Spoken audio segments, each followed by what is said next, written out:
Good evening, everyone. Welcome to Saturday Night Live and Rambling, starring I'm the laughing. illustrious and giggly E Oh, Train. I'm it's Clay. Glad to be with you tonight. Appreciate y'all joining us. For those of you on replay crew, appreciate y'all replaying us. Seriously, glad to be here with you. It's been a good week. Hope all y'all have had a good, fun, interesting, productive, whatever the correct adjective is, week. fascinating. Fascinating whole thing. I screwed that up, didn't I? Fascinating, whatever. That's all right. Hey, I'm here to Melissa. translate. Hey, Sky. Hi, Jane. And hey, Melissa, I good to did that see one y'all. first. Mm-hmm. Good to see the family back together again. Hope all of y'all are just doing all sorts of fabulous. Of Um, course. Ellen is still broadcasting from one of our international renowned studios. From lunacy, yes. Hopefully, And she is getting better from the vid. I am. I actually laid out in the sun today. I got a little bit burned. You can see my little bathing suit lines there, but and I do have on clothes. If y'all, I'm just wearing a strapless thing, so I do apologize. Um, I'm having trouble with Rumble. Hang on one sec. Try that again. Talk amongst yourselves. Rumble. Who came up with a name for Rumble? I mean, what makes you think Rumble is a good name for a video media hosting site? I mean, YouTube. Okay, that makes a little sense. Rumble. I got to admit, I always wondered where that came from. I just realized for some reason I thought my mouse would actually like do the thing on the iPad. It doesn't. So there you go. All right, cool. Um, Rumble, we are here, and I am watching the chat there. So if you have any questions, comments, anything you want to say, you can tell us to f off or you like the content anyway. Either way, we're here for it. Yeah, we appreciate y'all joining us as well. And for anybody that pops in on Twitter, glad to Mhm. have you. If you will, please hit like, subscribe, do the YouTube, Rumble, Twitter kind of things, and We'll remind help you us again grow the later. channel. Do what? Because we want you to actually like the content before you do that. If you haven't been here before, Oh, you're going to um, like it. It's great you're gonna stuff. love it. I like it. I love it. I want some more of it. What happened to Dr. Fauci? I did not hear about that. He came down with the West Nile virus. So, yeah, he is currently hospitalized. Apparently, we'll Poor be baby. okay, but at his age and with a compromised immune system, for all of you Vax fans out there. I did actually get something from someone today. I will not expose the human. That monkeypox is actually a COVID vaccine induced autoimmune blistering disease. Huh. Y'all can look that up, figure it out for yourselves. Yep. Don't know. I'm hadn't heard that. I did see one study that said 95% or 97% of those infected up to that point had been engaged in I homosexual don't. activities. Shh, you can't say that. It's a study. It's just I understand, but what it the will. doctor reported. Let's not f with the YouTube gods. Yeah, Not this early on, we at may least. get booted. What the hell? Right. Did want to bring up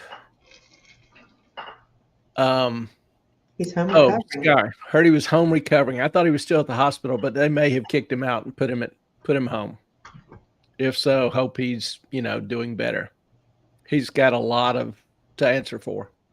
I don't hope he's doing better. I'm sorry. I want him to answer to some of the issues. I mean, like, why the hell did he cover up funding to a Chinese bioweapons lab? He Why the hell still did he still says there's it just a never bunch of happened. them. There's just a bunch of it. I know. What we do know is that the best night for movie club couple of weeks ago, everybody voted, and the Princess Bride led. Since then, we've had a couple more votes cast for Forrest Gump, so they're tied. But we closed off the voting, even though I can't stop the poll. Yeah, you can. I don't know how. Hadn't seen it on there. This little thing doesn't give me the option. I can delete it. There's really no other commands there. So I'll do it tonight. Yeah. As far as movie night, we're going to go with August the 28th. So that'll be this Wednesday, 7 o'clock. We'll post a Zoom link on the community page. And y'all watch The Princess Bride and join us. And we'll have some fun and frivolity and just talk about what an absolutely epic movie The Princess Bride is. One of the most quotable movies out there. So we look forward to y'all joining us for that. It is honestly one of my favorite movies. And somebody mentioned Rob. That was also Rob's favorite movie. It is. I have reached out to the people who do the things. So we'll see. Well, we'd love to have him if he can. If not, we'll still love to not. Can I say would not have him? Anyway, we'd love for him not to be here as well. Yeah, no, that didn't exactly come out right. Fair enough. But we do hope, if you're watching, that you will join us on in. Now, on the kind of the fun side of life. Oh Lord! As you know, we're on Twitter, and I'm a subscriber to Twitter as far as the Moffat on Money channel. It lets me write longer tweets or X's. I don't know what you call them anymore. And there is an AI called Grok, Grok. And so there was, I thought, okay, Grok, what do you think about Moffat on Money? Describe Moffat on Money on YouTube and X. And here, I did it 3 times, and here were the results. YouTube sensation and X influencer is like a financial wizard who makes managing your moolah as entertaining as binge watching your favorite sitcom. With a channel that's a delightful mix of practical advice and humorous anecdotes, Moffat on Money has been known to turn even the most daunting financial topics into something you actually want to learn about. What? I mean, I love it. But I'm shocked. Huh? I love it, but I'm shocked. On X, Moffat on Money is like that witty friend who always has the perfect one-liner to brighten up your feed, whether it's sharing insights on the latest market trends or dropping hilarious memes about the trials and tribulations of adulting. Moffat on Money keeps it real and relatable. So if you're looking to level up your financial game while having a good laugh, Moffat on Money is your go-to guru. Just don't blame us if you find yourself binge watching their videos instead of doing your taxes. I was like, seriously, I don't know that I would binge watch the videos, but then instead of doing your taxes, I'm thinking, yeah, that's a pretty damn good alternative. So that's one. This one. Now, Grok has a mode. It has a fun mode, which obviously the previous one was on fun mode. This is the regular mode where it's a little more serious. Based on the information provided, Moffat on Money, Think and Answer Differently, seems to be related to a concept or approach in thinking and decision making. It suggests that by thinking differently, one can overcome limitations and achieve success. Concept is associated with neuroeconomics, which studies the brain's secret to success in an economic environment that demands innovation and being able to do things differently from competitors. The approach involves exposing the brain to new experiences and novel situations, which forces it to make new judgments and think differently. Okay. This can help in overcoming fear, particularly the fear of uncertainty and fear of public ridicule, which can inhibit iconoclastic thinking. The concept of the social brain is also relevant in this context. Understanding how perception becomes intertwined with social decision-making can help in understanding why successful iconoclasts are rare. Overall, Moffat on Money, Think and Answer Differently seems to advocate for a novel and innovative approach to thinking and decision-making. which can lead to success in competitive environments. That is kind of interesting because I really don't go into detail about neuroeconomics or the process of thinking, but I do kind of stress repeatedly that the goal is to help you make better decisions. And so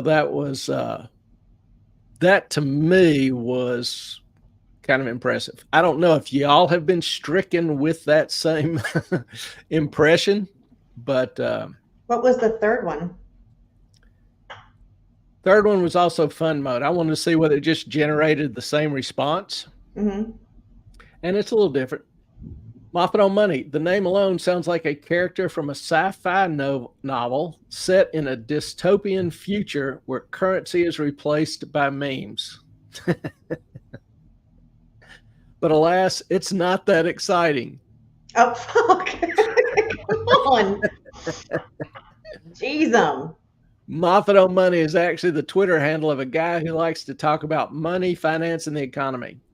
He's like the financial equivalent of a motivational speaker, except instead of inspiring you to chase your dreams, he's inspiring you to chase your financial goals.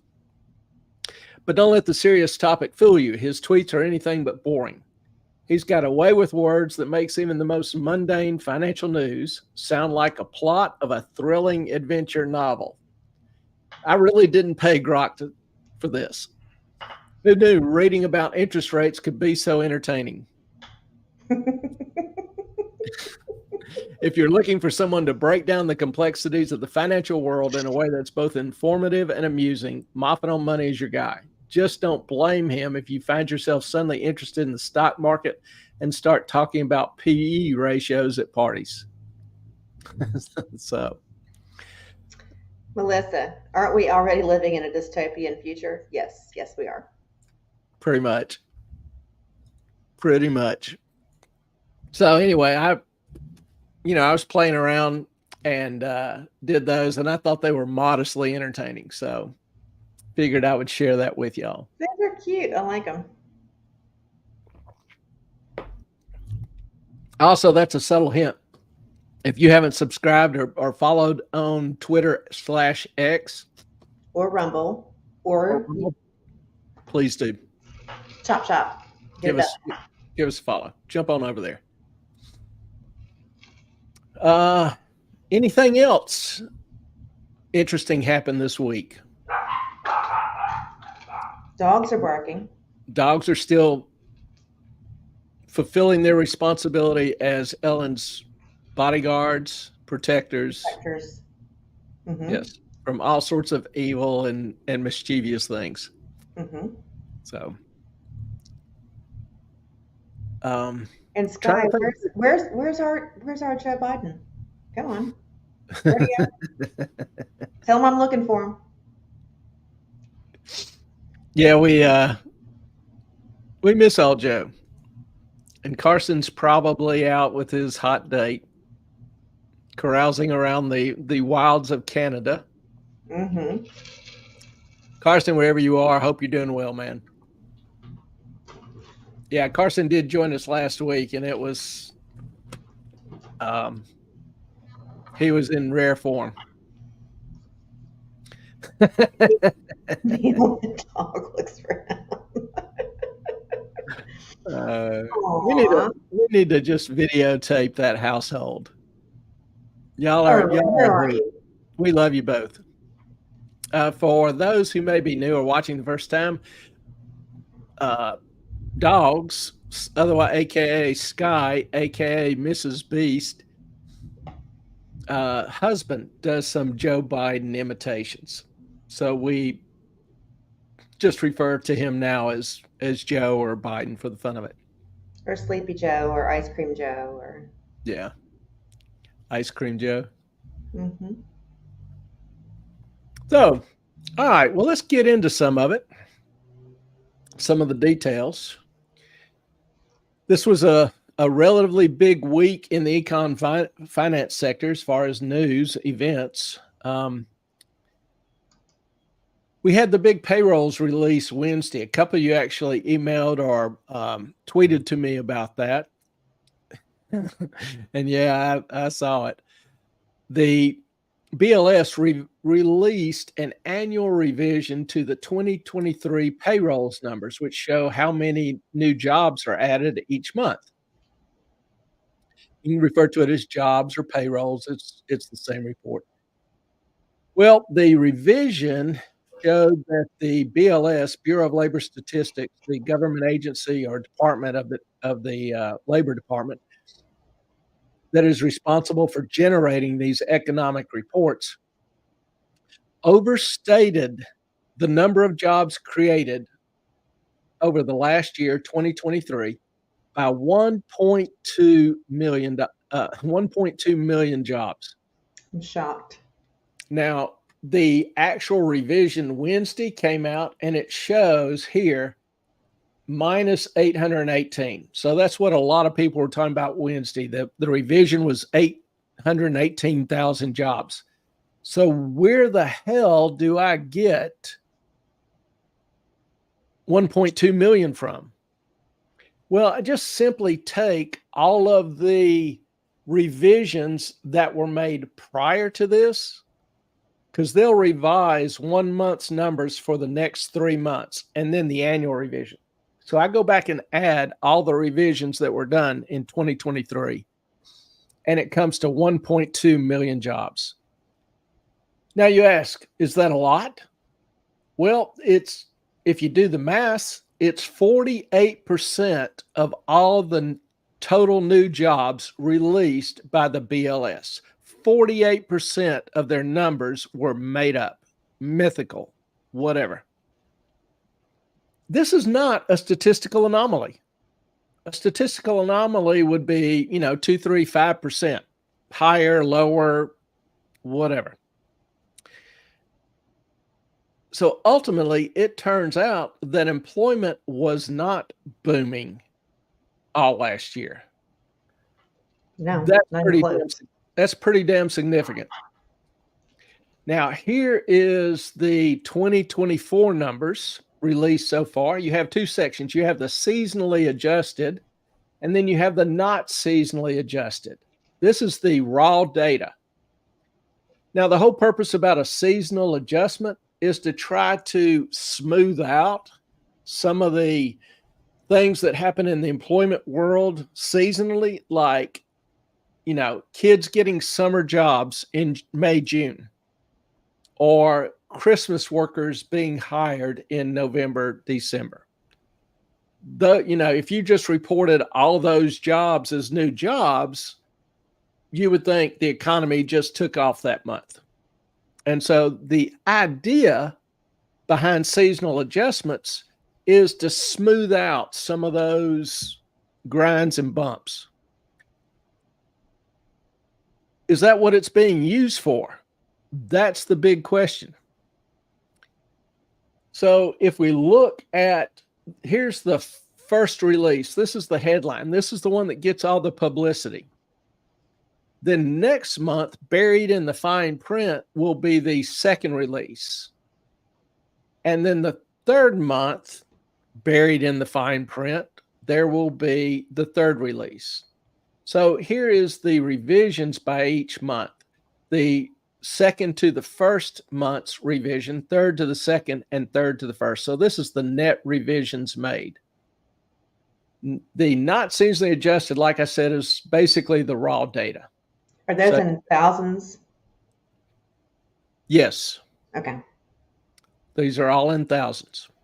Because I can't see it, but I know they're tiny numbers, like 2 digits. Yeah, sorry. Okay.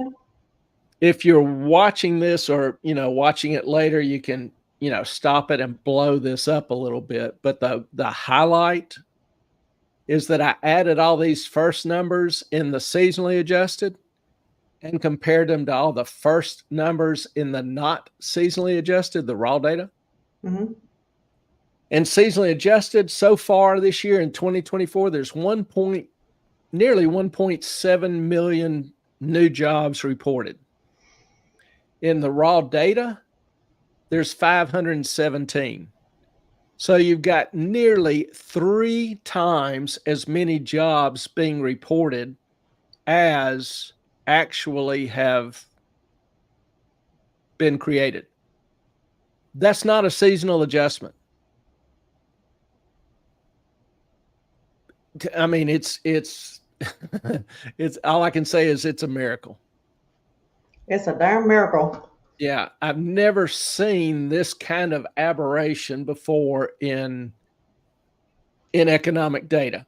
It's just absolutely insane. But only this number really gets reported in headlines, and you'll see all the mainstream media talking about how great everything is in the economy. Hey, Erwin, thank you for being here.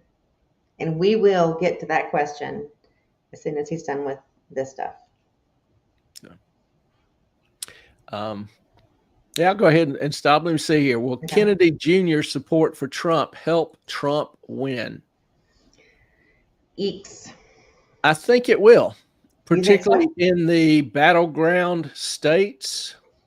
Now, Kennedy is actually withdrawing his name from the battleground states.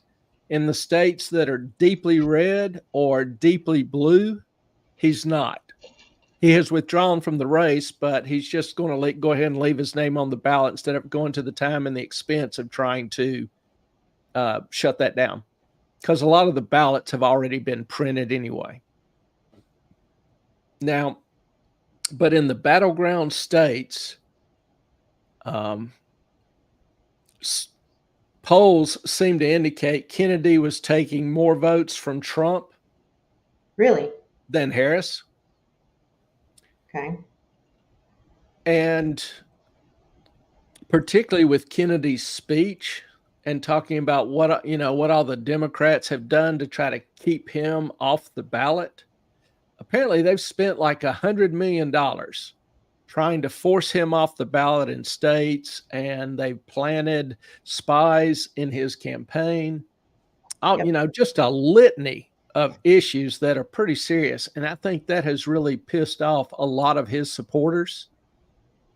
And so from what I see, kind of first blush, initial reactions, most all of them are going to vote for Trump. Some probably won't go vote, but I think the ones who do go vote, the majority of them will probably swing to Trump. And in the battleground states, that should give him an extra 2 or 3% of the vote. So in a tight race, that could be huge. Yeah, and they came out, he and his vice presidential nominee came out, both of them, and said, look, this isn't Trump doing it. It's definitely the Democrats.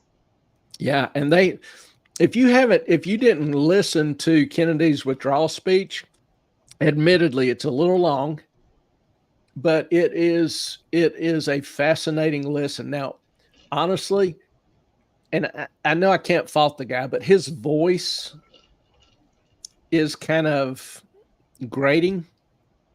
But the content of that speech was just, I want to say incredible. That just doesn't seem to do it justice. But it is 45 minutes that if you are interested in the political process and what's going on behind the scenes, that you ought to listen to. He's an incredible speaker. Yeah, he is. And, the thing that kind of, impresses me is that you've got Democrats and Republicans uniting on the key issues. Kennedy has 3 or 4 key issues. No wars, cleaning up the relationship between big farm,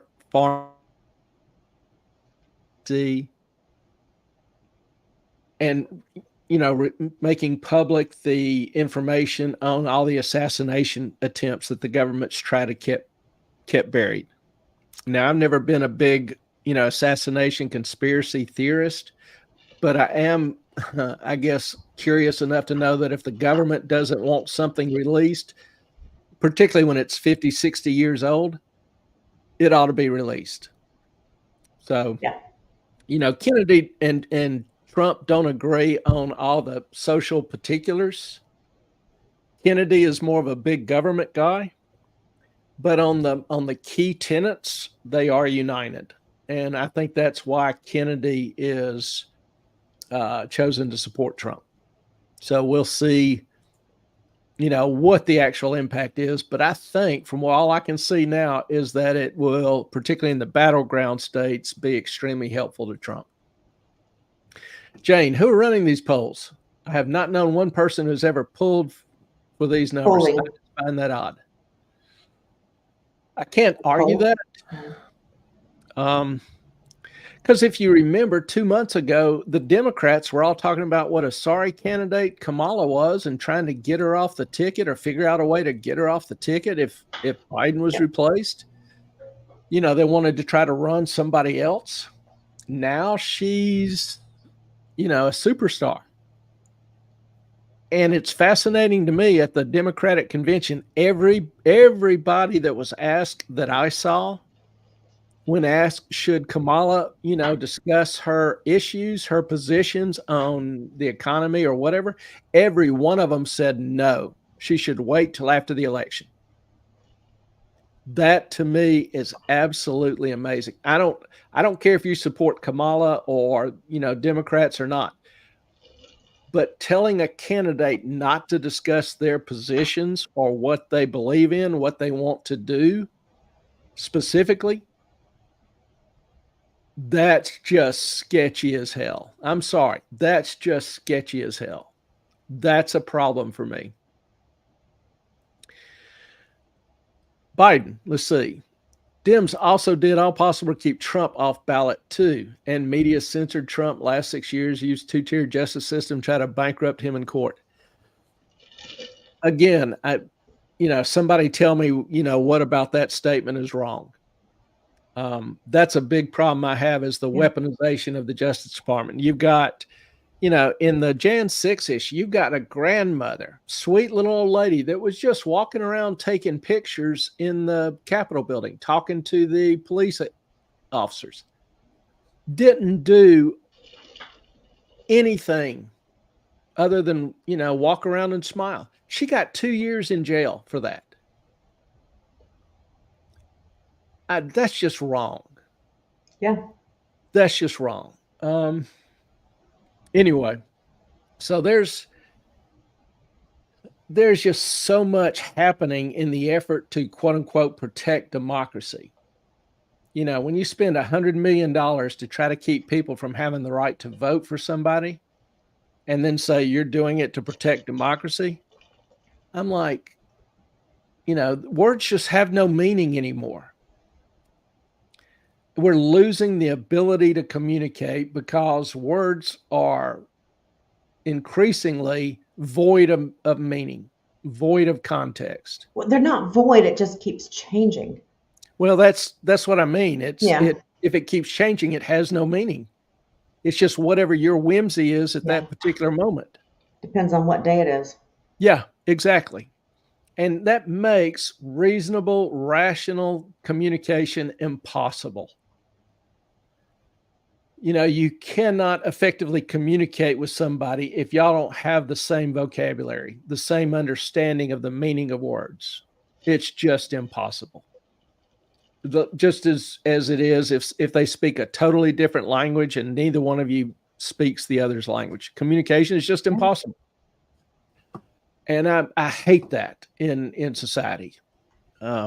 Regardless of your party, politics, I think everybody would agree that that's a problem. Clay, I remember, and this is just going to be a quick thing. I was at NC State, for engineering, and I took an English class. It was like English, I don't know, 5,000. It was like 1, 2, 3, the fourth English class I'd taken in college. For some reason, it was required for something, hours or whatever. Anyway, it's the only English class that I made a D in. The professor was very liberal, and I was not into politics when I was 20. It just wasn't a thing for me, anyway. And so we were reading this book, and we had to break down what we thought about it. And I gave my opinion about what the book was about and how I thought about it. And he failed me on that assignment because he said that I was just wrong. And I'm like, how can someone's opinion just be completely wrong about something? Is that even how does that work?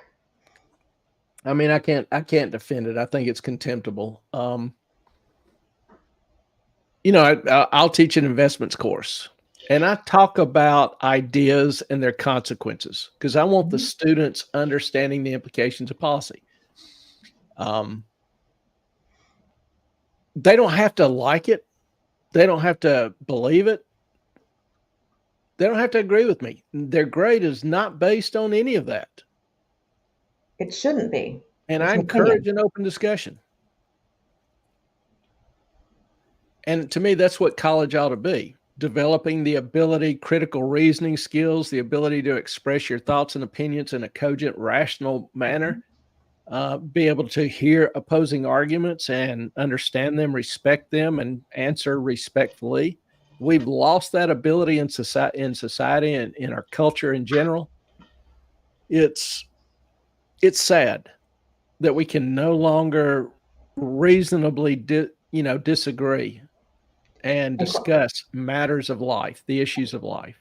and Clay, you got to remember when I failed that, this was 28 years ago. Yeah. So, I mean, it's been going on for a long time, slowly, Yeah. but it's not new. Yeah. I had well, I can go into a lot of that. I had some difficult experiences with professors as well. Probably everybody that went to college has.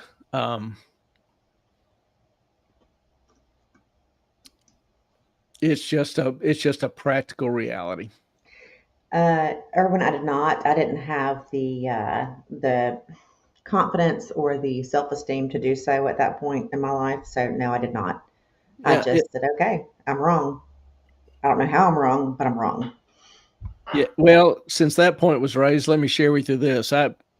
My first semester, I started in a calculus class. I skipped trig and pre-calc because I did pretty good on the math component of the ACT. And so in class, I had my share of questions. And this guy, this funny old dude, wore old black horn rim glasses with an elastic eyeglass holder that had been on it for 20 years and was stretched down below his neck. His socks never matched. Half of his shirt was always untucked where he was writing. It came Wait, untucked. The other was half was that tucked. was that you? No. Kidding. Haha. And so I had my share of questions, and he kind of got mad. I don't remember what he said or something. And I just, I was sitting in the back of the class, and I said, if you don't like teaching, what are you doing here? He blew up. He threatened to flunk me back to junior high. And I still use that line, actually. But I didn't know I could drop the course. This was my first semester, first one on either side of my family to go to college. So not a whole lot of background or experience. So I just kind of shut up, stay in the course. Well, going into the final, I had a low A average, 92 or whatever. The final exam, I thought I did pretty good on. When I got my grade, I got an F. And I went to the dean and I said, I had my exams. I didn't have the final. And I said, there is no way, given, the way he scores, I could have made an F. And the dean looked at me and said, you could have made all hundreds on the exam and he still could flunk you. He has final say in the grades. And I just sat there kind of dumbfounded. But, teachers, professors can assign any grade they want to. They have to be consistent, which back then I didn't think about trying to argue that. Because, how many kids with a 90 average did he give an F to? So, I retook it, whatever. But yeah, the university professors, particularly with tenure, it's tough to get them fired. It's tough to get them removed. Yeah. And Erwin, today, no, it's not even the kids that file complaints. It's the parents of the kids that file the complaints, which is, I mean, Clay's had parents call him up and tell him that, he's too tough on their kid. It's like, I mean, it's finance, it's freaking math. Like, there is an actual solution. 2 plus 2 does not equal 5, never has, never will. Yeah, I actually just tell them that college is not for everybody. The parents. Yes. Yeah. And they get so upset. And then they call the dean, Yeah. the chair, whatever. And they just say, well, let's mop it. And they have a good laugh about it. Yeah. Honestly. I mean, good God. All right. Okay, let's do one. Okay, I got this one started. Let's do one more. Let's see, Jane. I had a college professor told me I asked too many questions too. Thankfully, I was coming back as an adult student. We had a discussion after class. Yeah, I hope it helped. There's a lot of professors that just wouldn't even be willing to listen or whatever. Fortunately, I think I can't say the laws are changing, but with, the syllabuses, for example, are a lot more rigorous and detailed. You have to put your grading scale in there and system. And so a student can say, well, this was my average. This should have been my grade. But they keep moving the goalpost in the wrong direction. Well, in quantitative courses, like you say, 2 plus 2 always equal 4. Mm-hmm. So, you can compare how many points were taken off on yours to somebody else that, made similar mistakes or whatever. And you can build a good argument with that. Now, in some of the warm fuzzy, topics, I don't know. But I think, some of that has faded, though I still get students saying that. I had one student a couple of years ago tell me that they had an English professor downgrade them because they didn't like what they said. And I find that contemptible. Okay. Sky, and I'm sorry I keep calling you. I know it's your dog's name, but we've known you as that for a couple of years. I've been fired from jobs for the same thing. Yeah, that's a lawsuit waiting to happen now. And it should be. They should be fired. And that's it's a difficult position for a college professor in that realm. You just have to realize that's a very from the students.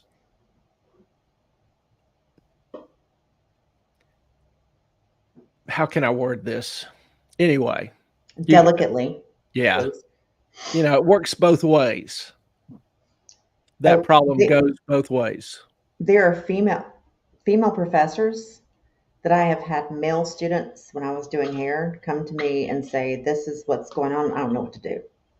This is what she's trying to get me to do. And I'm like, tag nabbit, people. Get your crap together. And also there are students that will come and kind of make offers or whatever. So yeah, it goes both ways. Humans are humans. Clay has told me there have been well-endowed females who have been across his desk, and he keeps the door open and he's like, this is not happening. Like, no, we're not doing this. Yeah, I just I'll just get up and actually walk down to the chairs and ask them to come and sit in with us. Mm-hmm. So they're just it's just something you've got to be aware of and cognizant of. And I think it's harder for men to deal with that. Am I wrong? It depends on how much you let yourself get tempted. If you just, see a problem arising and you deal with it, if you kind of encourage it, coddle it, whatever, Yeah. If you were that easy to manipulate, I guess. You would have gone, but he asked another girl first. So your feelings were hurt because you weren't the first one. Okay. That's epic. Fair enough. All right. We had another, another question about politics, if I can find it. Where did it go? It starred. I should go here. Starred. Oh, no, we had already answered it. No, maybe not. No. January 6th sentenced 20 or more to long sentences who had no criminal record for an alleged insurrection that Trump was never charged with. Yeah, the Supreme Court threw out the insurrection issue, said it did not qualify. So most of those charges should be dropped. That obviously won't get those people back that time. Yeah. But the whole idea of an insurrection, you know, the real question is, what's the difference between insurrection and a protest? You know, protesters have gone in and walked around the Capitol and done sit-ins on the Capitol for decades. Anyway. Y'all, I can't make this shut up. He should have gone for coffee, then decided if he wanted to fail you. Or he should have asked twice before he failed you. He shouldn't have asked the other girl first. I mean, Sky is no like sloppy seconds. Yeah. That's funny. Couple million might help to compensate for that time. They seriously ought to have a case. Yeah. They really should. We know Congress is trying to get that out of, or trying to make it so it was not an insurrection, make it like a bill, law, whatever, have it declared. Yeah, when somebody says it was an insurrection, I ask them, well, what's the difference in your mind between an insurrection and a protest? No shit. Burning down cities? Seriously? Yeah, that's a protest. That's not they were burning down federal buildings. That's just a protest. Okay. I'm just saying, I never get a good answer to that. Anyway. There's not one. Yeah. Back to jobs. Oh, here we are. Okay, sorry. Yeah. Okay, I have a question real quick. Okay. What is the difference between when the stock market lost its mind after the last jobs report and this one? Because the stock market's fine, right? Yeah, had a pretty decent week, and we'll talk about that shortly. Let me delay that question. Sorry, hang on. Oh, we got another one.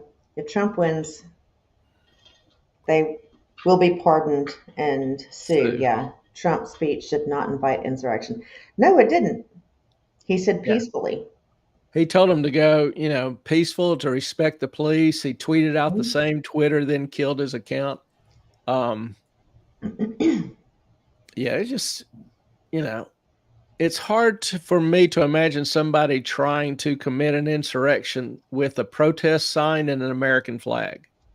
Now, if they had guns, whatever. But anyway, that's a topic for a different day. The problem is they were INSIDERSs, and inside the Capitol at the time. There have been other protesters go in and just occupy congressional offices, occupy the floors. They just get charged with trespassing. Okay. But these people were let into the Capitol. They were literally. Yeah. Police opened the doors, let them in, and they were standing around taking pictures. Yep. They were constrained by velvet ropes. So, it's so stupid. And the majority of them, the vast majority of them. And just I don't know what the word I'm looking for is, just the insanity of the whole thing. Yeah. And how it wasn't what it was portrayed to be. Of course, that's sort of how all this goes usually, but just blows my mind. It's a propaganda war. You've got, people saying it's this, other people saying it's this. Right. It's just a matter. Oftentimes I see it just boiling down as to who controls the media. And, one thing that bothers me is that the FBI still has video of that day that they're not releasing. Right. Again, when the government's trying to keep people from seeing something that's not a matter of national security or, revealing intelligence resources, if they're concealing that, I've got a problem with that. Well, I think my biggest problem too, Clay, with all this is who's actually running the show, who is calling the shots, Yeah, we don't know. who because the media, if you ever notice, if you watch like mainstream media, you can do 15 different channels and they all say the exact same thing, which means they've been told what to say. It's been rehearsed. They are feeding it um, to the people, thinking, hoping, believing that you're going to believe it. And Yep. it's manipulation in the worst form. And if more people understood the truth about everything, I think things would be so much different in this country. And I can't believe that I've said this a million times, and I know y'all are sick of it, but my family's been here since the 1700s, and we've fought in every war since. And it's like, what is it all for if the plan was for everybody was just to do this, was go to socialist, to go to, I mean, I don't know. It's infuriating to me. Yep. All right, let's get back to jobs. All right, I'm going to take a little break. I'll be right back. Okay. Talked about the revisions here so far this year, doing the maths, and the miracle of job creation thanks to the BLS numbers. A lot of people were real surprised when the revision came out. 818,000, nearly a million more jobs than what there actually were. Well, if you've been watching the channel, that doesn't come as a surprise to you. It's not something that you've heard on other financial channels or on the mainstream media. The point here is that good information matters. It matters in aiding your ability to make good decisions. We aren't the largest, flashiest, biggest channel.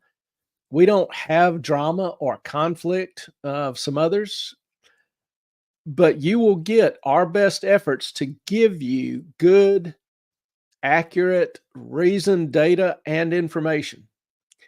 That's what we strive to do. That's what we'll continue to do.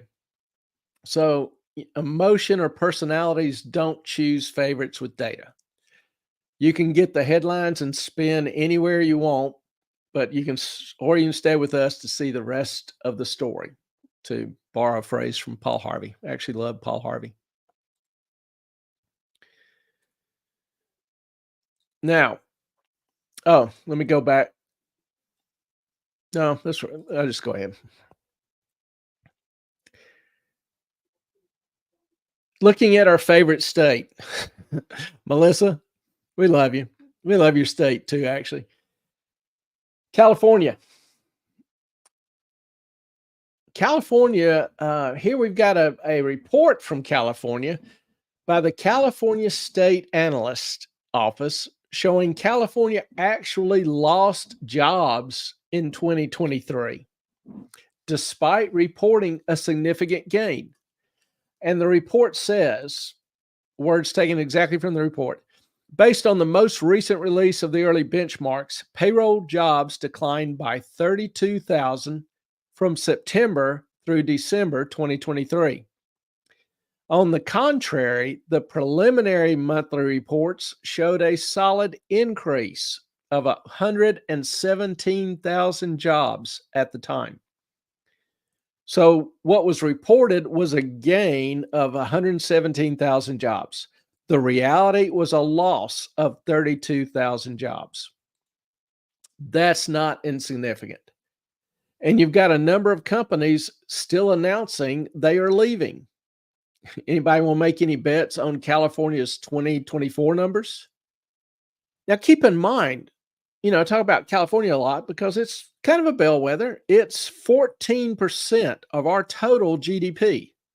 It's huge, huge economy. And for the past 100 years, the California has been the golden state, where future dreams come to reality. Well, past isn't prologue. It's now where, savings and jobs go to die. And I'm not trying to be ugly, but there are huge, huge problems with the economy in California now. It's losing capital, aka jobs. It's losing firms, moving out. I saw this list. I did not compile it. But just recently, some of the companies announcing leaving California, Chevron moving to Texas, Tesla, those are SpaceX. Those are huge employers. Chains, Blaze Pizza, Fresh Realm, Advantage Solutions, Quick Free, McAfee, huge, cyber firm, Kaiser Aluminum, Charles Schwab, huge investment firm, Oracle is leaving, Hewlett Packard is leaving. So you've got just a flood of companies leaving, going to other states.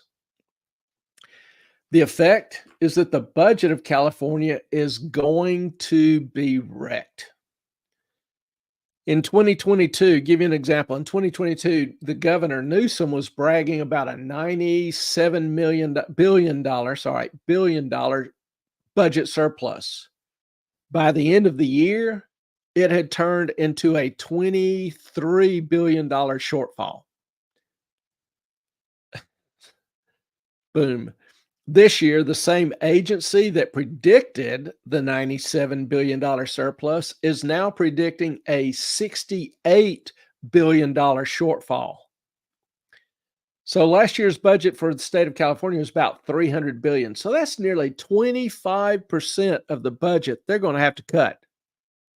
And this is before recession or before many of these firms announcing they're leaving. Even more jobs leaving, people getting laid off. Chaos is coming. It's only going to get worse.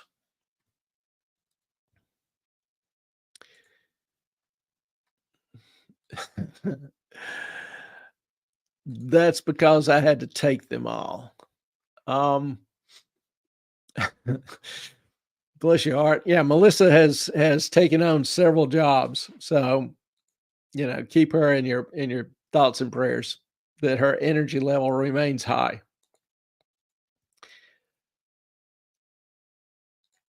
Melissa, you think Garvey is going to win the race? No idea. Just, I have no real idea, but I would be extremely doubtful that he would. Don't know. But it's an interesting race. If he does, it'll be absolutely shocking, my opinion. So the jobs revision was pretty bad as far as these things go. And of course, what'd the market do? Well, it went up. Yeah, Ellen was asking about, how the markets responded. So why did the market go up?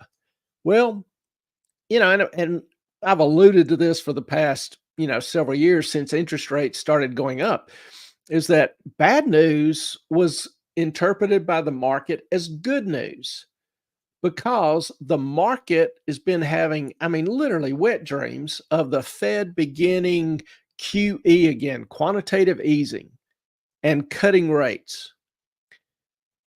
There for a little while, this past few months, bad news seemed to be back to being bad news. But now we see, bad news makes the market go up. So bad news is back to being good news, maybe.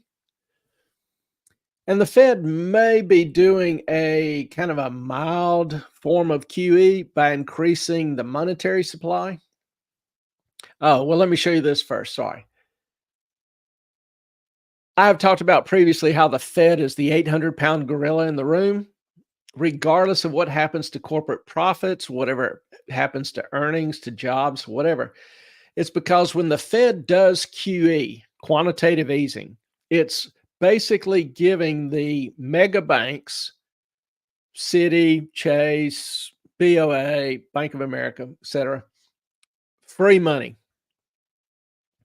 And they take this money and they don't actually use it for loans. They basically use it to buy bonds or even, invest in market instruments.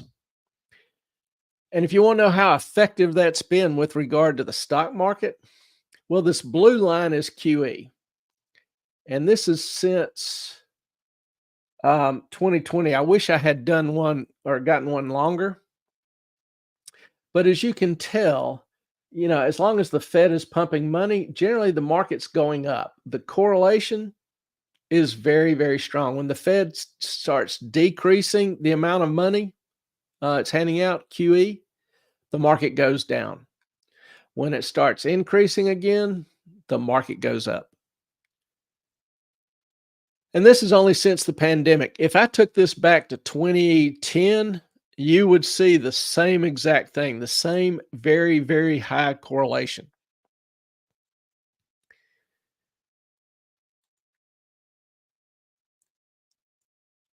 And this is independent of how companies are doing. Okay, March 20, you had the sharp COVID drop there during March, but be damned if, very next month it hadn't just about recovered. May had recovered and gone on. And the economy was still sucking. Businesses were shut down. Why would the market be rising? Well, you got a huge liquidity dump in the market. These years with 2021, the businesses were reopening, but still struggling to produce. You had supply chain issues, you had hiring issues, and the market was just taking off. The S&P 500 went from roughly 2,500 to 4,500 during this time. That's a hell of a run. So that's why I say the Fed is the 800-pound gorilla. Not profits, not earnings, not jobs, whatever. None of that. If you look at what is the Fed doing? This is the money supply. And here we are, in probably about mid 23. You see the money supply hovering around, 20.7 billion, 20,000.7 billion. And over the past, 6 months, it has risen 200 billion. That's not a huge increase, but if you looked going back to 22, you would see that there had been a steady decrease. And here you can still tell through 23, through November of 23, there's still a downward trend. Well, that's changed. That's changed in a fairly significant way. And think about it. I've talked about how we still see inflation remaining at 3%, which is still 50% above the Fed target of 2%. Now, you think the Fed's had a hard time getting inflation down with the higher rates? Wait till you see, what they're able to accomplish when they start cutting rates and increasing the money supply. Powell voted to cut rates at a time when stocks, home prices, food, rents are at all-time highs. This has never happened before. If the stock market's at an all-time high and Powell starts cutting rates, starts QE again, or starts providing more and more liquidity, the current bubble in the stock market is only going to get bigger.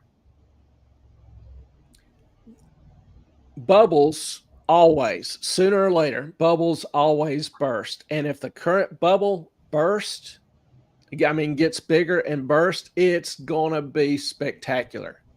It will be a thing to behold. And think about it. Suppose this happens. Suppose the current bubble gets blown up. It finally, gets popped. What will the Fed's reaction be then? Well, based on, the approach and the attitude it's taken the past 10, 15 years, we'll go back to ZIRP, zero interest rate policy. So interest rates will fall back down to zero. Well, what happened when it got down to zero? Well, the economy kind of muddled along, but the bubbles grew even. That's when the bubbles all started growing. That's when housing prices soared. That's when stocks soared. That's when the bubbles got bubbly. Yeah.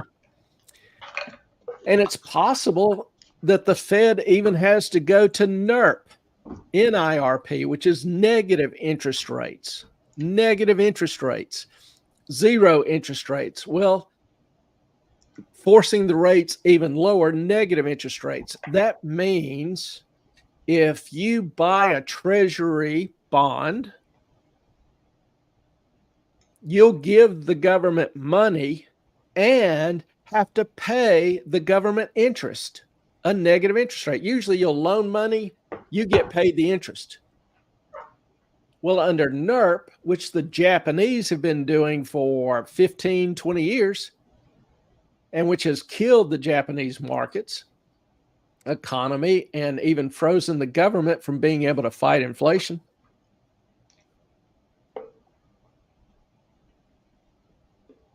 They've had such low interest rates or negative interest rates that you have to pay the Japanese government to lend money to them. It's insane. It's absolutely insane. In Japan, they borrowed so much money and they borrowed this money when rates were zero or negative or real close to zero. Now, Japan is experiencing inflation. The yen kept falling. And when the yen falls, particularly when you import a bunch of stuff from China, from the US, those things cost more and more in the yen. So Japanese consumers see prices rise. So inflation's starting to take off. Well, the central bank, Bank of Japan, cannot raise rates because the government simply can't afford it. Just think about it. If rates are 0.1%, 0.1%, and they raise it to 0.5%, 0.5%, which really won't impact inflation. But if they just do that, the government's interest expense rises 5 times. If they raise it to 1%, it rises 10 times. If it rises to 5%, which our rates were, their interest expense rises to 50 times their current interest cost. They can't afford that. So the Bank of Japan can't really fight inflation. It's going to be fascinating to watch. And their economy has been stagnant as hell for 20 years. They even call it the lost decades because remember in the 80s, Japan was just going great guns and was going to be, the world's next great economy. Well, they hit the 90s, go into a recession, and that's when their bank cuts rates and starts pumping out stimulus. And their economy has been pretty much stagnant ever since. So it's going to be fascinating to watch and see what happens in this country with monetary policy. Now, this slide, I talk about QE and what it's done to stocks. And this chart is a little cluttered, but it does a pretty good job of making the point. And by QE, you mean quantitative easing? Quantitative easing. Yeah. We talked about that a little bit while you were on your break. Oh, sorry. It's okay. The blue is the S&P 500, the price of the S&P 500. The black is the Fed balance sheet. So as you see it increasing, that means the Federal Reserve is pumping free money into the economy. Well, here you see, 2008, 2009, stock market dropping, subprime crisis, and then you see TARP. This vertical jump is when the government bailed out a lot of the big investment banks and their bad investments. It was buying their toxic waste. They had bought a bunch of stuff that was just structures that were just blowing up, were worthless. And so the government paid them full face value for it and stabilized the economy. Didn't see a big impact on the market during that time because that money was used to repay lenders. It wasn't used to go out and buy new securities. Does that make sense? If it doesn't, let me know. And then you see the Fed goes, okay, we're done. And the market continues dropping. Well, at about this point, 2009, 2010, there's a little bit of recovery in the market, but then the Fed starts a small QE program. Here's QE1, this gray shaded area, the first QE program. And you can tell from the start of QE to the end of QE, what'd the market do? Went up sharply. Okay, they stopped. What'd the market do during this period? It went down. Can you see my cursor? No, I can't. Okay. I was about to ask you which point you were talking about. Let me see here.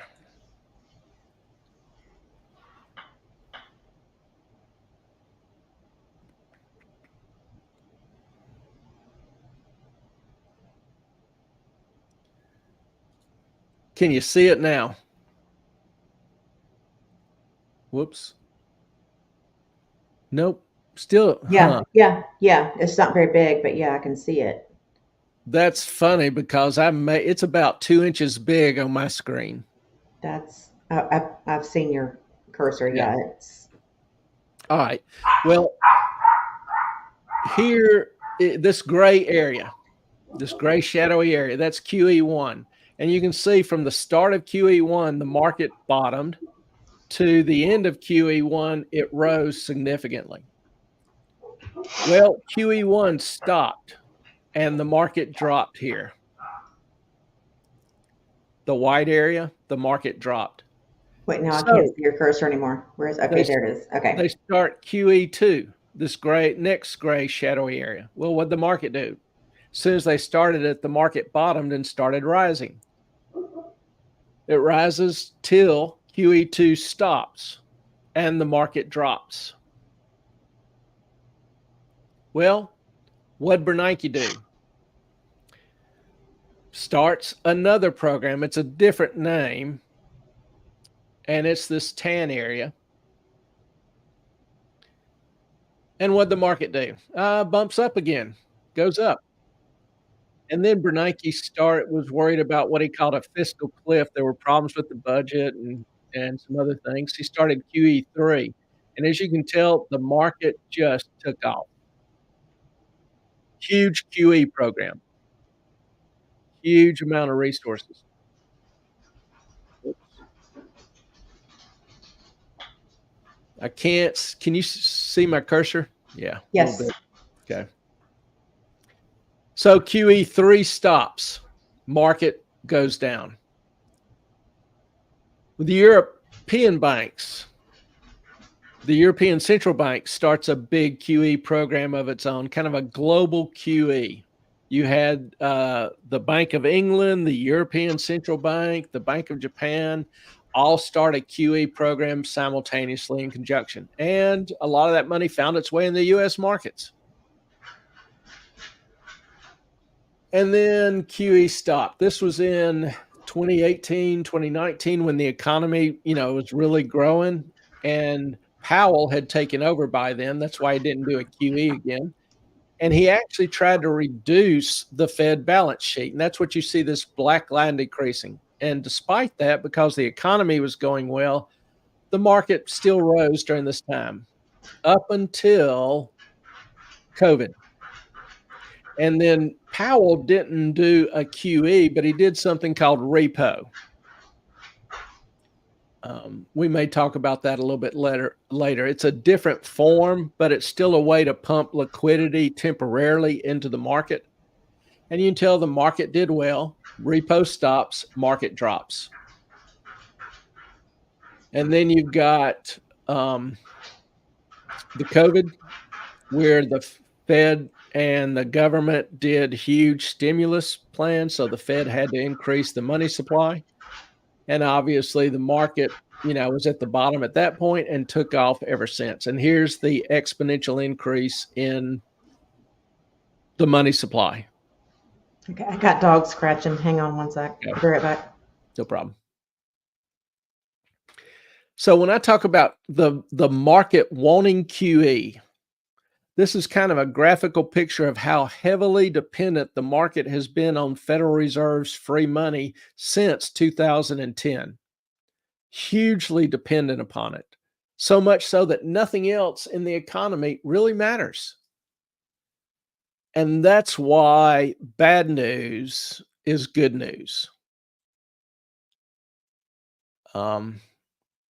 That's just kind of a graphical representation of why, with the bad news this week, the market rose, because it's hoping for more free money. And you see these little drops in the marketplace, and then a new liquidity program by the Federal Reserve. This is what I refer to and others refer to as the Bernanke put. Bernanke was the Fed chairman at the time. So anytime the market started dropping, he would start pumping free money to get the market back up. Now, they say they weren't paying attention to the market, but the timing's just auspicious as hell. Would not let the market drop. The Bernanke, Yellen, and then Powell. Powell has been a critic of this type of QE funding, arguing that it creates asset bubbles. The high prices in housing, the high prices in stocks, the high prices in bonds, and that these bubbles are dangerous for the economy. So I've got the question mark here, wondering if Powell, will continue these puts. He's been trying to reduce the Fed balance sheet, but there's a lot of pressure on the dude. I don't know if he'll be able to continue. Powell has long argued that QE is ultimately harmful due to, the bubbling effects, the misallocation of capital, all sorts of reasons. It favors investment in banking and finance and discourages investment in manufacturing, agriculture, other energies. So he's aware that this kind of free money creates a huge moral hazard. Moral hazard. And yes, it's a Tallulah attack. Yeah. She's glad to see her mama.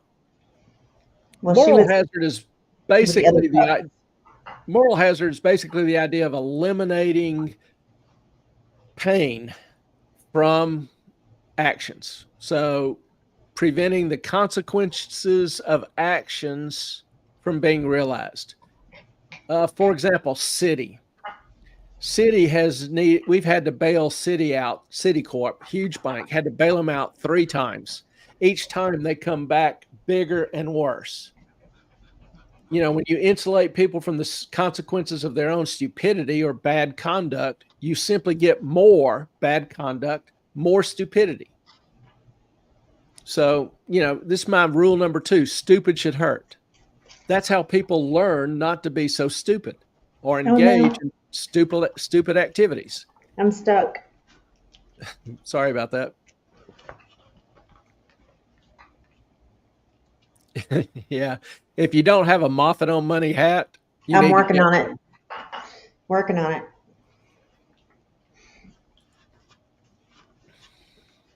So the put, will we see it again? Will we see QE again? If so, it doesn't matter what's going on in the economy, buy stocks. As far as what's going on in the economy, are we in a recession? Are we facing a recession? Or, some people argue we're going to have a 50% drop in the markets, that the depression is going to be severe and steep. We saw this week where Fed Chair Powell, with 7 simple words, unleashed chaos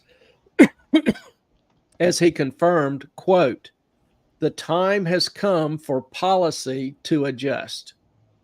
That simple statement, the underlying idea for the topic tonight, the power of these words led to a buying storm, absolute buying storm in bonds, Bitcoin, gold bullion. It caused the dollar to dump to 2024 lows, the lowest so far this year. And, why would decreasing interest rates cause the dollar to fall?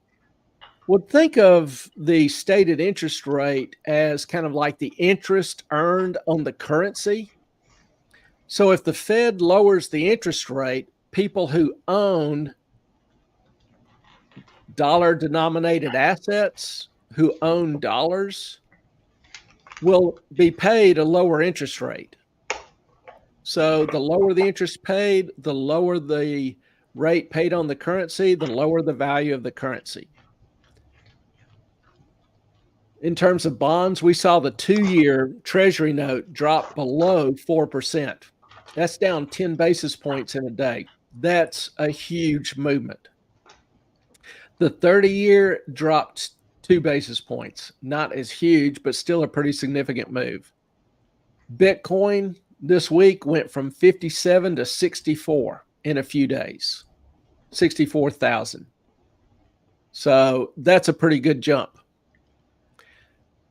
Keep in mind, the market, the stock market, the bond market have been praying for rate cuts, and they're getting it.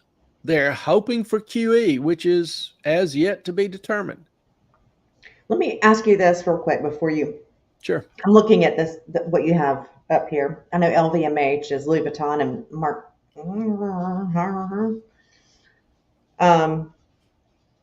They own Sephora. They own a whole bunch of companies. Right. Today I heard that and I don't know if this is true or not, but the CEO of Lowe's said that if conservatives don't agree with the more liberal policies, they can go spend their money at Home Depot. Didn't hear that. Interesting comment. Yes, and people are like, you know what? We'll do it. Bye, Felicia. Yeah, you would think CEOs, with some of the reaction that some of their comments have generated with other companies, would learn to keep their mouth shut in terms of aggravating clients, particularly when sales are dropping. Yeah, and I mean, this is going to be huge for Home Depot, because who are the people, Clay, that own construction companies and go and do home improvement jobs? Yeah, or just the homeowners who do some of their own maintenance, do some of their own work. Are they more the soy boys, or are they more the conservative good old boys? Yeah, I'm just asking. Yeah, I would say they're more people with traditional skills and values. So I mean that's pretty damn blowing up significant all over X today. Yeah. And I think it's going to kill Lowe's. I don't disagree. Sorry,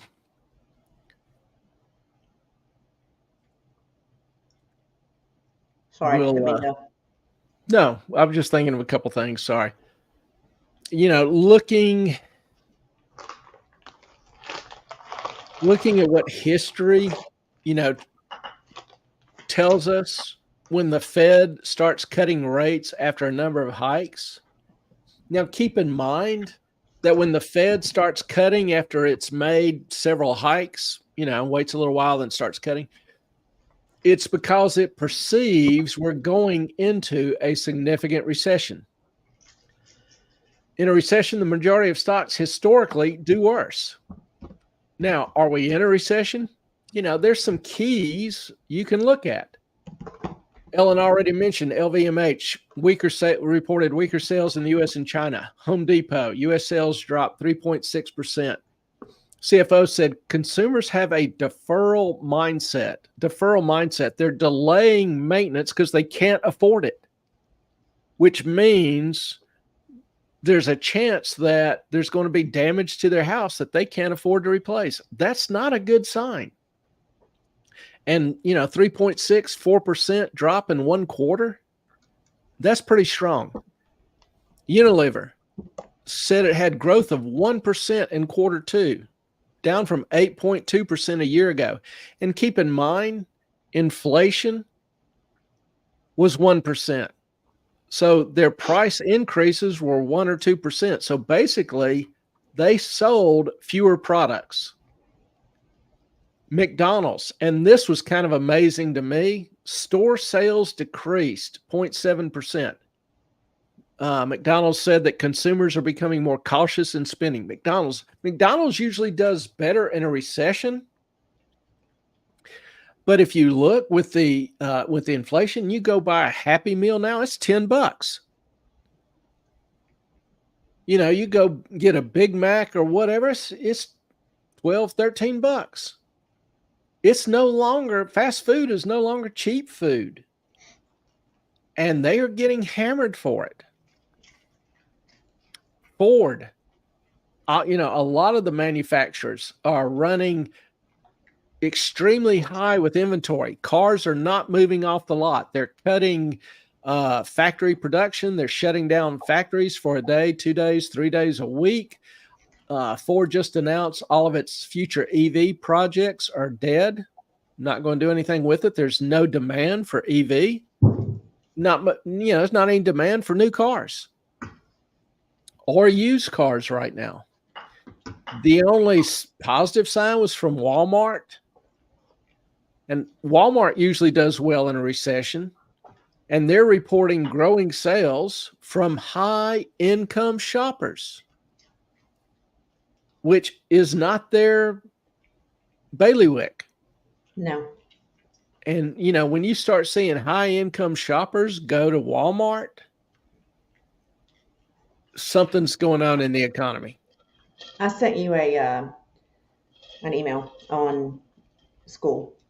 Okay.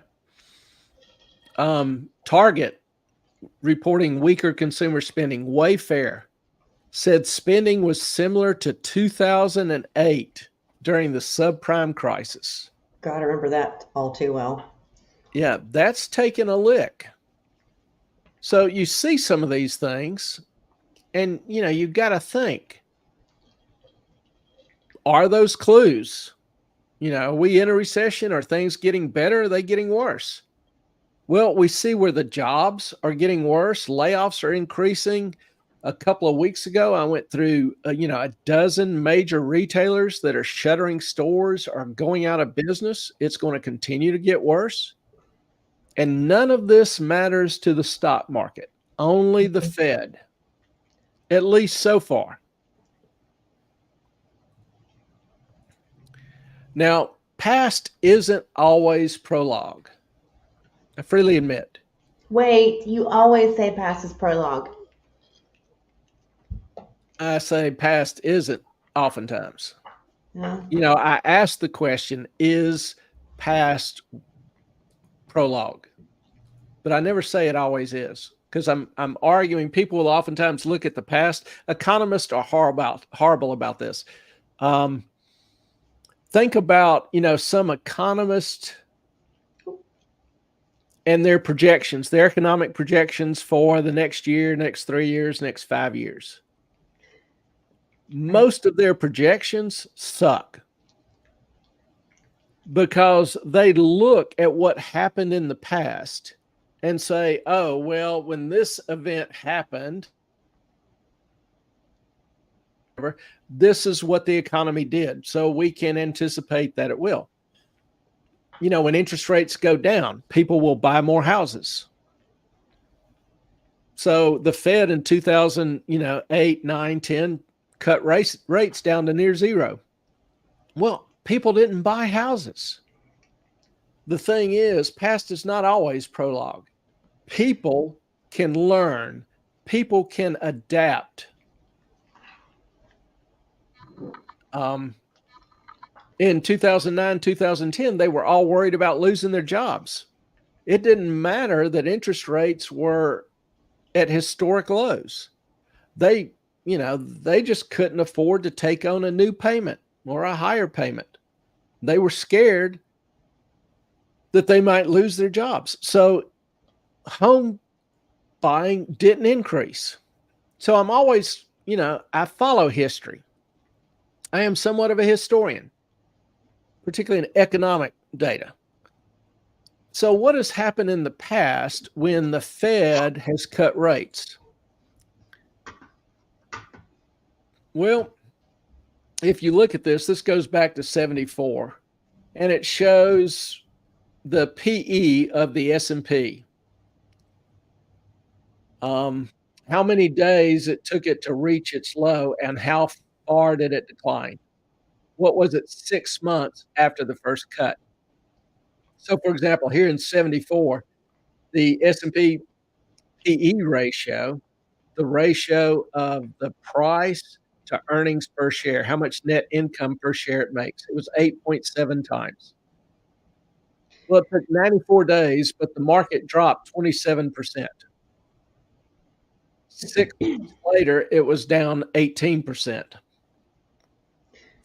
Hey, Clay, Yes, the ma'am. dogs are freaking out, and I'm the only one here, so forgive me. No, you're fine. Okay. Go check it out.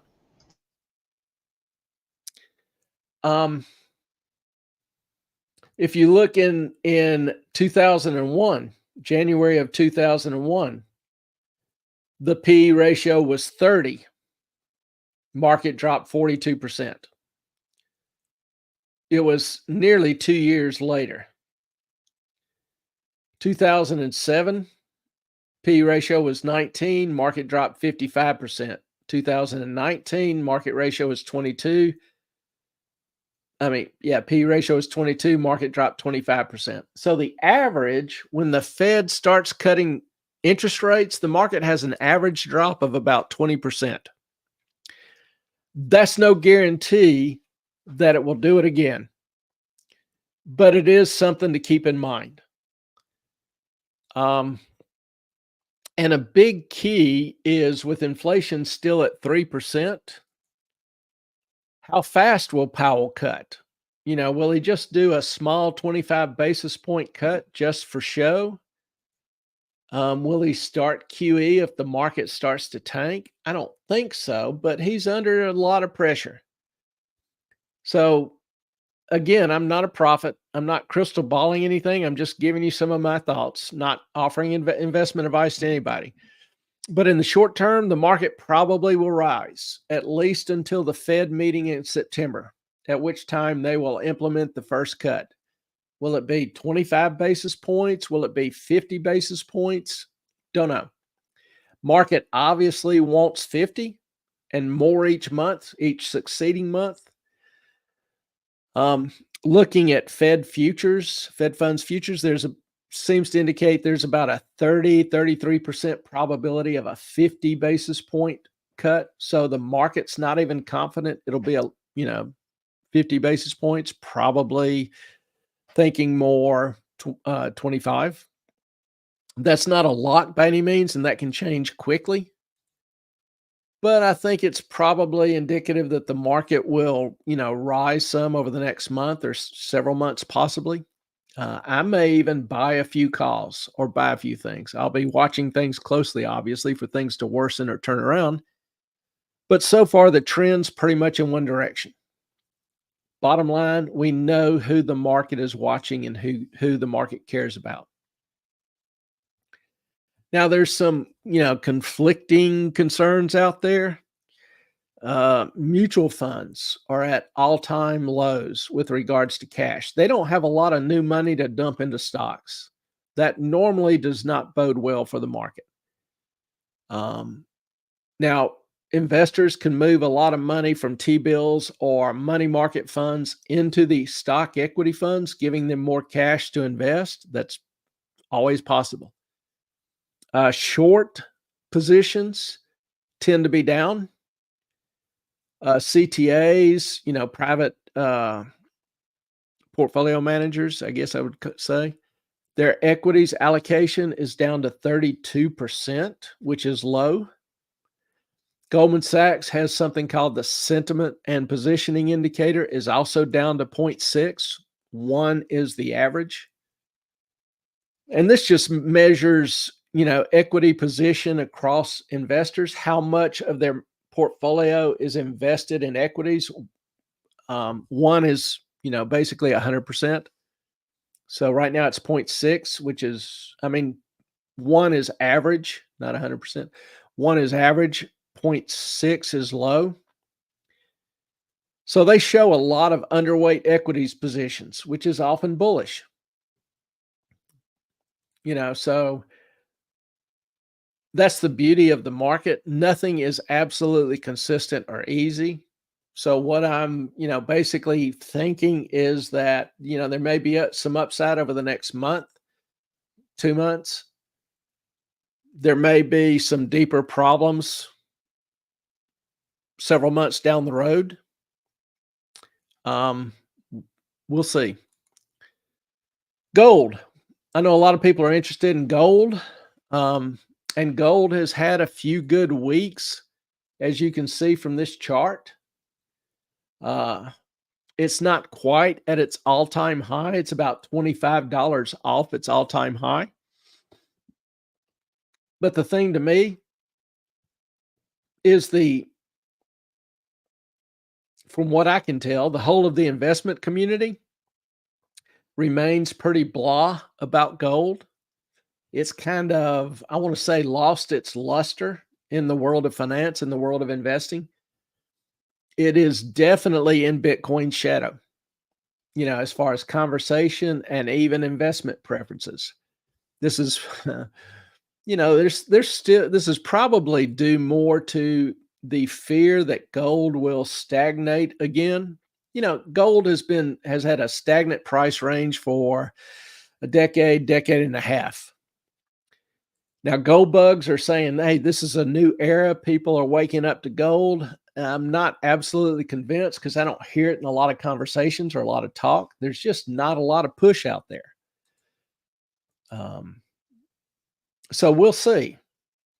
But, some of the gold bugs are greatly encouraged. I thought I would go ahead and mention that. The excitement still seems to be greater around Bitcoin than it does gold, though. So what's the future? Well, I like to look at different historical trends and see if I can gather, some additional insight. And the Fed has cut rates, in all different times and seasons. But right now, we've got a situation where the unemployment rate is increasing. So looking at history, where are those times when the Fed has cut interest rates when unemployment is increasing? And so I've highlighted those for you. Here, the red arrows are where the, approximately where the Fed is cutting. So you can tell that shortly after the Fed cuts, oftentimes there is a recession beginning. Well, an official recession. The economy could have sucked before. But if you look at when historically when the Fed cuts, when unemployment is starting to rise, even just a little, then unemployment generally trends much higher. Could be significantly higher depending on the period you look. And I love picks. Picks are, worth 1,000 words.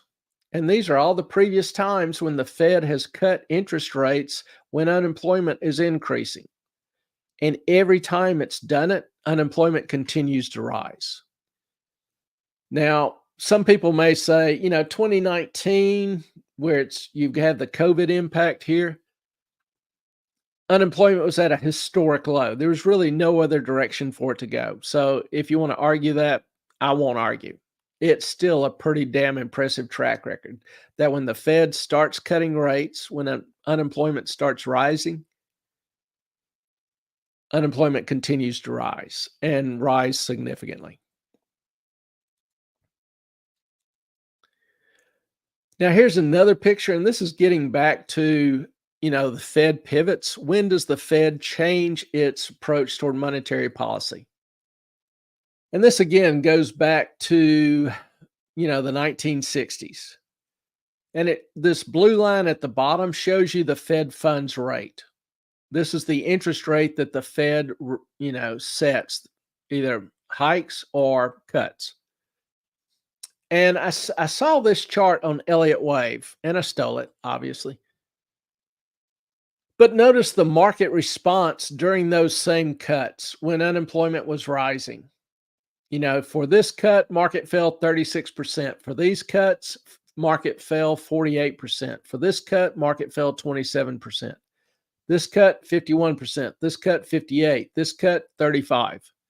Again, do you understand why I'm cautious about the market right now? I'm not a prophet. I'm kind of a historian. I'm not leading the trends. I'm simply following the trends. So, there's a lot out there that to me signals caution. The Fed, and this is at a time when the Fed wasn't the 800-pound gorilla in the room. Now, if the Fed cuts and the market thinks it's going to start QE again, don't be surprised if the market rises. Market will rise. So again, and get back to that, past is not always prologue. Keep in mind, inflation's still 3%. So if the Fed does start cutting rates, pumping liquidity in the market, do you think it'll stay at 3%? There's just, some issues out there. Besides, we really don't need rate cuts because, according to the administration, the economy is just chock full of awesome. One other comment on this rate hikes, the SOM rule. We talked about SOM rule a month ago. It's been triggered, and it's never failed to predict a recession. It's got a damn good track record.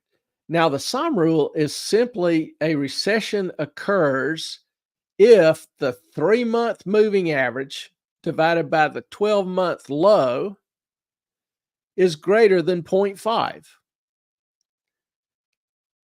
So currently, the SOM rule is about 0.5, 0.55.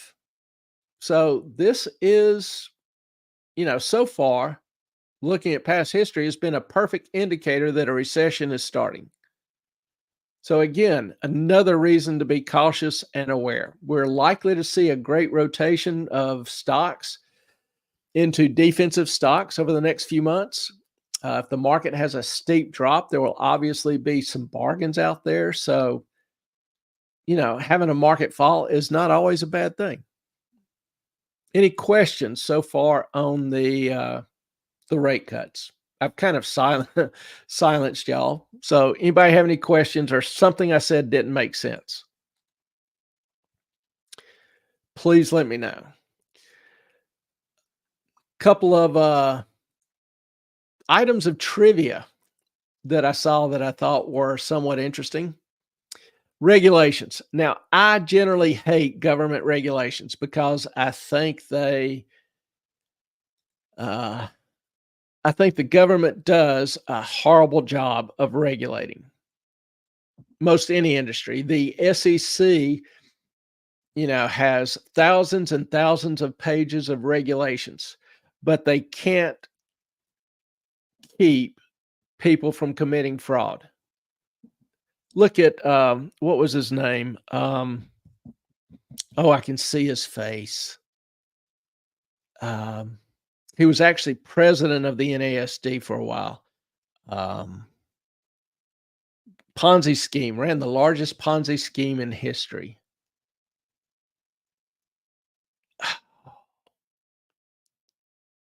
I'll think of it in a minute. He started in the 90s, and there were several complaints. The SEC investigated and didn't find anything. They found he was following the rules. You know, they've gotten so many rules that they can't even define lying, cheating, and stealing.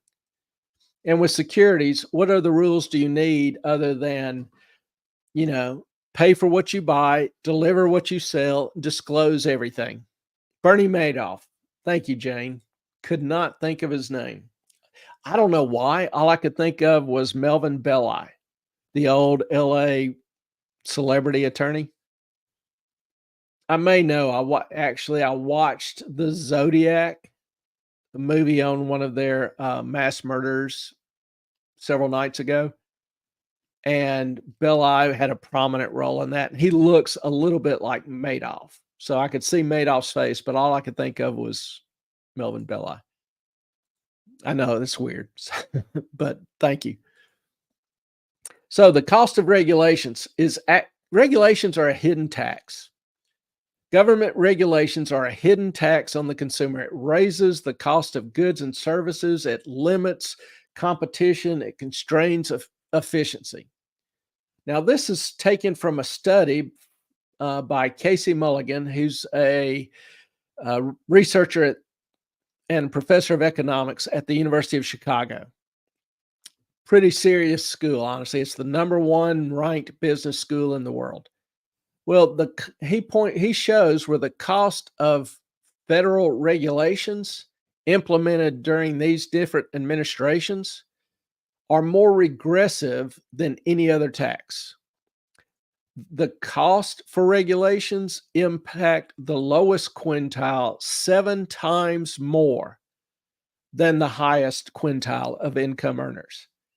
Here you can see the Obama regulations cost the consumer on average during 4 years, $25,852.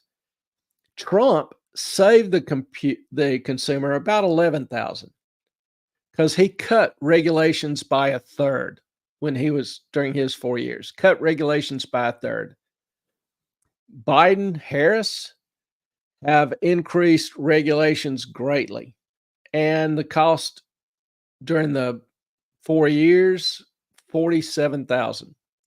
Big difference. Now, this $47,000, it's over 4 years. And you've heard people say that, you know, a average family median household income needs to earn $13,000 more a year just to maintain the same standard of living. Well, there's still an additional cost in there. The emissions rules that have been passed by Biden and Obama have been estimated to just the emissions rules to increase the cost of a new car by $6,000 to $8,000. That's just emissions. That's not all the safety requirements or driver control or info. A bill was just passed last year to put in a kill switch, which will give the government the ability to kill your car automatically while you're driving, to report the GPS location so that they always know where you are. It's just those regulations, to me, also not only are invasive, but they add expenses. They add cost that don't benefit you as a driver. Now, UK is having a raging battle because they're trying to implement what they call net zero. They want to be carbon neutral by 2030, 2035. It's relatively soon. And the, private sector is screaming because they are saying the net zero, some of the rules they're implementing will force most of the factories to close. And so far, the government is just turning a deaf ear, doesn't care. Net zero, a good way to kill jobs, a good way to make sure the economy is stagnant or even declining.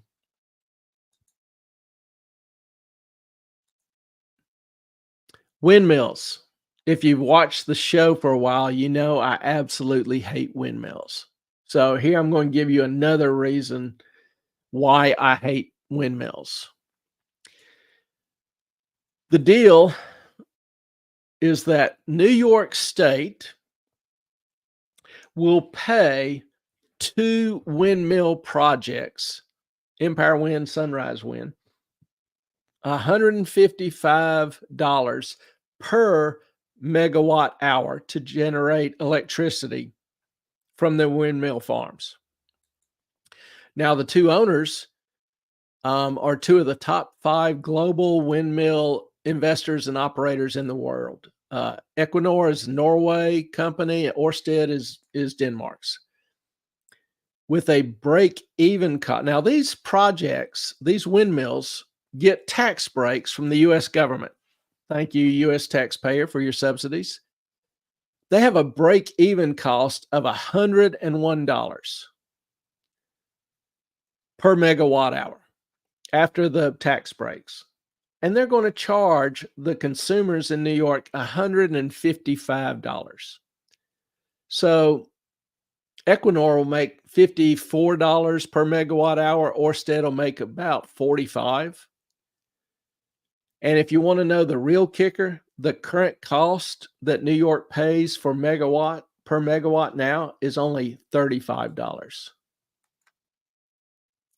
So the cost is going to increase about 5 times to pay for electricity.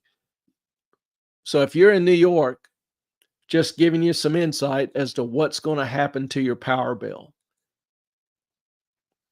And windmills are an eyesore. They kill endangered species, birds, eagles, certain hawks. If they're in the ocean, they also kill right whales. Not to mention, they are not green. They take more energy and expense to build, transport, construct, maintain. They use tons of oil to lubricate the engines. They're not energy efficient. There's absolutely no argument that I have seen that justifies windmills other than whimsy. I am not a fan. I make no bones about it. I am not a fan. Some other trivia you might find interesting. 9% of men have saved $100,000 or more for retirement, compared to just 5% of women. That's painful. Melissa, our electric bill would be $1,500 a month for a small studio apartment. Boom. You know, I don't understand. Sometimes I just wonder, is the government trying to crush people? I mean, honestly. I don't know. I just don't know. I don't get it, Melissa. By what age did they save that? That's a good question. And it was a YouGov study, and I don't have it in the notes. So I'll have to look that up and get back to you.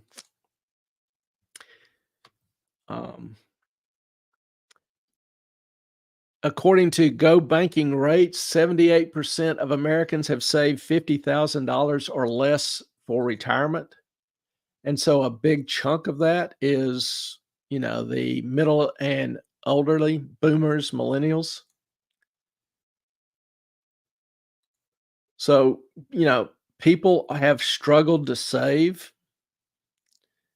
and it's damn sure not getting any better. For those of you that rent, I saw this. U.S. is adding renter households faster than homeowners. I don't think that's any shock, but it's rising 3 times faster than the homeowner population. That's a little shocking. Homeownership is just barely holding on. Comparing the increases, the median rent rose just 1% for a year over June, which is good considering the increase in demand for rental units. Mortgage payments jumped 5%. Now, asking rents have jumped. They were up about 25% from 2019. Compare that to mortgages, which were up about 90% from 2019. Buying a home is officially a luxury. Now, with this soaring increase in the price of homes, we're seeing a phenomenon which I guess shouldn't wholly be unexpected. Builders are calling it the death of the hallway. So what you're increasingly seeing is kind of what they refer to as Tetris-like designs to cut construction cost. And this is per Fortune magazines. Now, houses without hallways. That's kind of typical of a barn dominium. And this is just a website with different plans. And here you see a house. It's basically one room with the garages in back. Let me see if I can do this. Here's some inside pictures. Of course, they look nice. This is from the side. Got your little kitchen. You've got some bedrooms. Well, show me the back. Never mind. But here you get an overview. You've got your living space, and then you've got your garage. So you basically got one room with a few small walls. Barn dominium.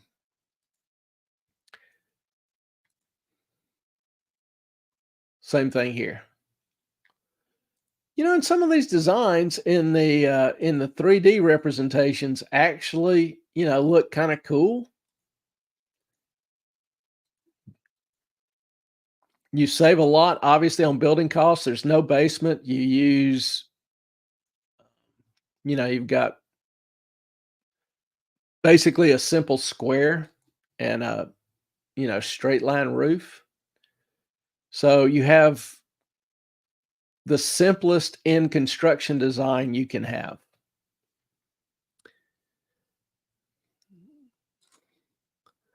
Go tiny, live free. There is something to be said about not being overwhelmed with your house payment and not having more space than what you really comfortably need. Simpler is better. And, I know I want to move in that direction. I probably got another couple of years to work and then I'll, head somewhere, but I would greatly love to be able to simplify my life right now, grow my own food. Living on an island, all the lots are relatively small. Don't have room to do that. But I am definitely a believer in that, moving in that direction. So I agree completely. Some other fun trivia or not so fun trivia. I saw where the U.S. fertility rate dropped to its lowest level in history. According to the CDC, they said in a new report, the fertility rate declined by 3% from the year before. The current fertility rate's about 1.7 children per woman. Now, the replacement rate would be around 2.1 or 2.2 births, 2.1, 2.2 children per woman. So we're at 1.7. So we're basically have a demographic, a population that is growing older. Fewer and fewer young people, more and more old people. That's a problem economically. I can't tell all the ladies to go out and have babies for the sake of the economy. But in terms of the maths, that's kind of what we need. Young people do the work. Old people provide the wisdom, the experience. And when they retire, particularly the way we have Social Security, Medicare, Medicaid all set up, is that it's paid for by current taxes. So if you have fewer and fewer young people working, you have more and more older people dependent on these systems. Well, what does that imply for the younger people who are working? Taxes aren't going down anytime soon. Um, Elon and Jack Ma said it years ago. We are in a population collapse. It's a sign of a dying economy. I'm not trying to be pessimistic. There's all sorts of things, some people think AI will save us. Robots will save us. I'm not so certain.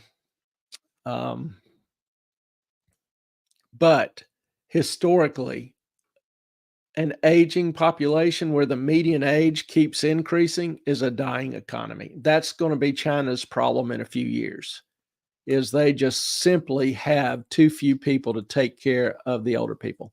We are going to reach that point ourselves if things don't change greatly. Now, one more thing, and I'm going to leave y'all on kind of a cool note here. I saw this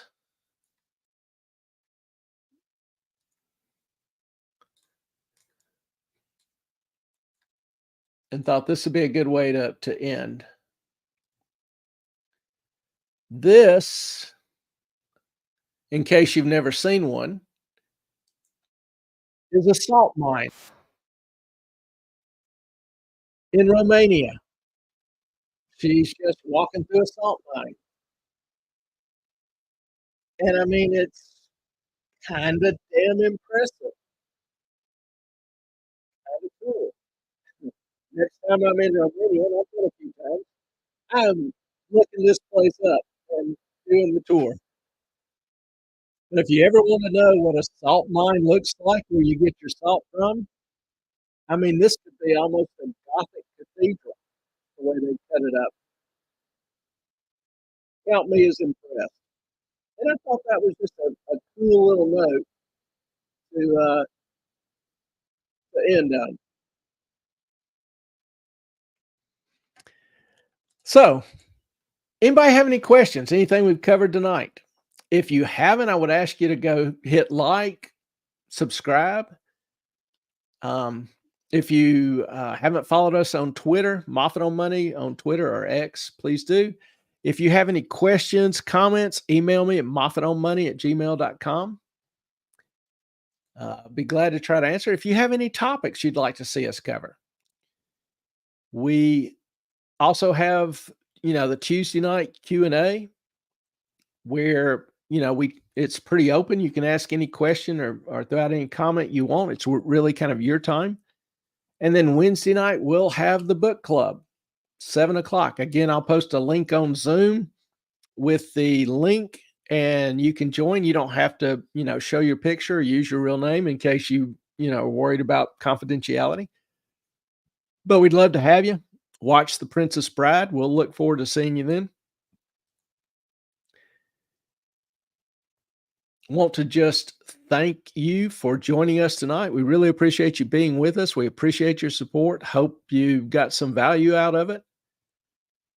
Wish you all a good week. Sky, Joe, Jane, Melissa, all of you guys on Replay Crew, those of you that are on but haven't entered the chat, hope you'll feel free to next time just let us know you're watching.